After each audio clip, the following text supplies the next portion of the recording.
لیلۃ الجائزہ، کیا آپ جانتے ہیں لیلۃ الجائزہ کیا ہے؟ تو آئیے جانتے ہیں لیلۃ الجائزہ کیا ہے۔ لیلۃ الجائزہ کا مطلب ہے انعام والی رات۔ یہ رات عید الفطر سے ایک رات پہلے یعنی رمضان کی آخری رات ہوتی ہے۔ اس رات کو انعام اس لیے کہا جاتا ہے کیونکہ اللہ تعالیٰ اس دن روزہ داروں کو ان کے پورے مہینے کی عبادت کا اجر و ثواب عطا فرماتا ہے۔ جیسے کوئی مزدور اپنا کام مکمل کرے تو اس کی مزدوری اسے دے دی جاتی ہے۔ حدیث پاک کا مفہوم ہے، نبی اکرم صلی اللہ علیہ وسلم نے فرمایا، جب رمضان کا آخری دن آتا ہے تو اللہ تعالیٰ اپنے بندوں کو ان کا اجر عطا فرماتا ہے۔ صحابہ نے پوچھا، کیا یہ لیلۃ القدر ہے؟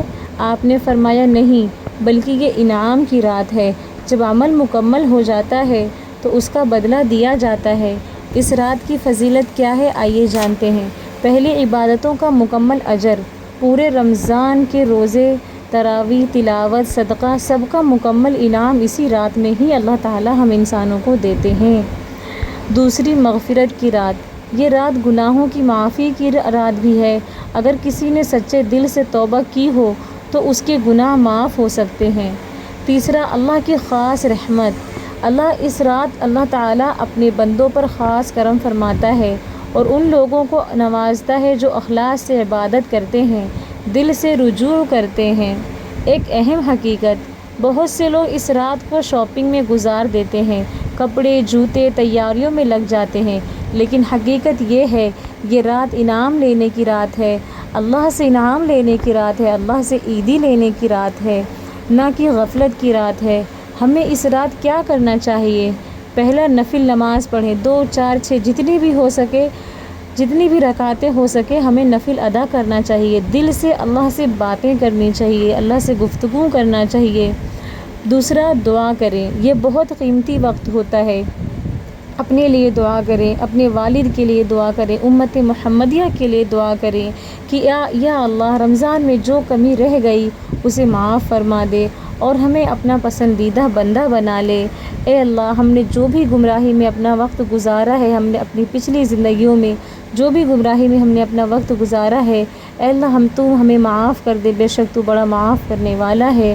اور اے اللہ، آنے والا سال ہمارے لیے رحمت، برکت، مغفرت اور اے اللہ تجھ سے محبت کرنے والا بنا دے۔ اور تیسرا ہے استغفار، زیادہ سے زیادہ استغفار کریں، استغفر اللہ، سبحان اللہ، الحمدللہ، خوب کثرت سے کہیں۔ اور چوتھا ہے قرآن کی تلاوت۔ دیکھیے بہنوں، آپ یہ سب چیزیں کام کرتے کرتے بھی کر سکتی ہیں۔ جو ذکر ہے نا، ہم یہ اپنی کیا بولتے ہیں، جو عید والے دن کی جو تیاریاں ہیں، بہت ساری بہنیں رات میں ہی شروع کر دیتی ہیں، تو ہم کام کرنے کے ساتھ ساتھ کیا بولتے ہیں، اپنی عبادت اور ذکر بھی کر سکتے ہیں۔ تو آئیے جانتے ہیں۔ چوتھا ہے قرآن کی تلاوت کرنا، تھوڑا ہی صحیح، ایک دو رکوع ہی صحیح، لیکن دل سے پڑھیں۔ اور پانچواں ہے شکر ادا کریں، اپنے رب کا شکر ادا کریں، اس کریم رب کا، اس رب سبحانہ تعالی رب کا شکر ادا کریں۔ سوچیں، اللہ نے ہمیں پورا رمضان عطا کیا، اللہ سبحانہ تعالی نے ہمیں پورا رمضان عطا کیا، روزے رکھنے کی توفیق دی۔ جو چیزیں ہم سال بھر میں نہیں بنا پاتے ہیں، الحمدللہ وہ چیزیں اللہ پاک ہمیں رمضان میں عطا کر دیتا ہے۔ تو ایک چھوٹا سا سبق یہ ہے کہ ایک بزرگ تھے، ہر سال رمضان میں خوب عبادت کرتے تھے۔ جب لیلۃ الجائزہ آتی تو وہ رونے لگتے تھے۔ کسی نے پوچھا، آپ تو اتنی عبادت کرتے ہیں، پھر کیوں روتے ہیں؟ انہوں نے کہا، مجھے ڈر ہے کہ کہیں میرا نام ان لوگوں میں نہ ہو جنہیں انعام نہیں ملا۔ سوچئے، انعام نہیں ملا، کتنی بڑی بات ہے۔ ہم اپنے گھر والوں سے امید رکھتے ہیں عید والے دن کہ ہمیں عیدی ملے، تو سوچئے ہم اس کریم رب سے عیدی لے رہے ہیں جو پوری کائنات کا رحمت للعالمین ہے، جو پورے کائنات کا رب ہے۔ ہم اس رحمان سے، اپنے اس کریم رب سے عیدی لے رہے ہیں۔ یہ رات عیدی لینے کی رات ہے، اپنے رب سے عیدی لینے کی رات ہے۔ تو سوچئے، جو پورے کائنات کا جو رب ہے، جو رحمت للعالمین ہے، اگر ہم اس سے عیدی لیں گے تو کتنی عمدہ عیدی ہوگی، ہے نا؟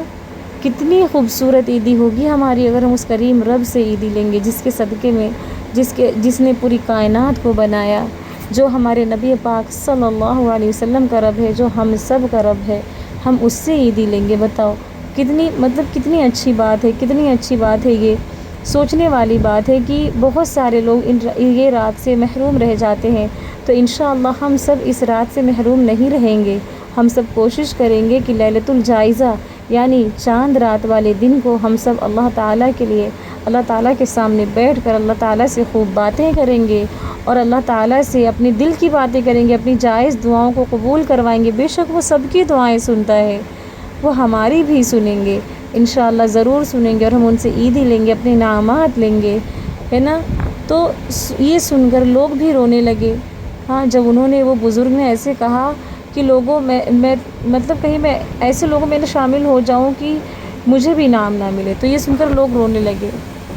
تو کن لوگوں کو انعامات ملتا ہے آئیے جانتے ہیں۔ احادیث کے مطابق کچھ لوگ ایسے ہوتے ہیں جو محروم رہ جاتے ہیں، جیسے دل میں کینہ رکھنے والے لوگ، رشتہ توڑنے والے لوگ، گناہوں پر اصرار کرنے والے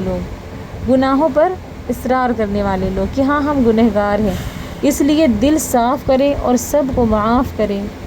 اگر یہ ایک خوبصورت احساس سوچیں، اگر اس رات اللہ تعالیٰ فرما دے میں نے تمہیں معاف کر دیا، تمہیں جنت کا حقدار بنا دیا، تو اس سے بڑی خوشی کیا ہو سکتی ہے۔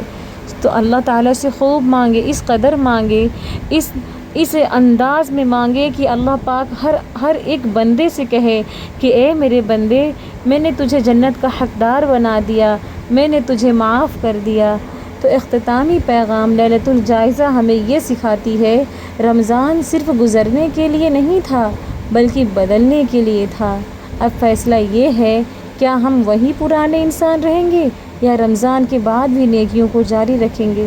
تو انشاءاللہ ہم انعام لینے والی رات میں اللہ پاک سے مانگیں گے کہ اے اللہ، ہم نے جتنی عبادتیں، جتنی ذکر، جتنے تیری تلاوت یا اللہ اس رمضان میں کیے ہیں، اس سے کہیں زیادہ ہمیں آنے والی زندگیوں میں کرنے کی توفیق عطا کر، اور اللہ پاک ہم سب کو انعام والی رات میں اپنے انعام دینے کی توفیق عطا کرے، اور ہمیں اس رمضان کے پورے مہینے جتنے ہم نے روزے رکھے، اللہ پاک ہمارے روزوں کو، ہماری عبادتوں کو، ہماری دعاؤں کو اللہ پاک اپنے محبوب کے صدقے میں قبول فرمائے۔ آمین ثم آمین۔ السلام علیکم رحمۃ اللہ وبرکاتہ۔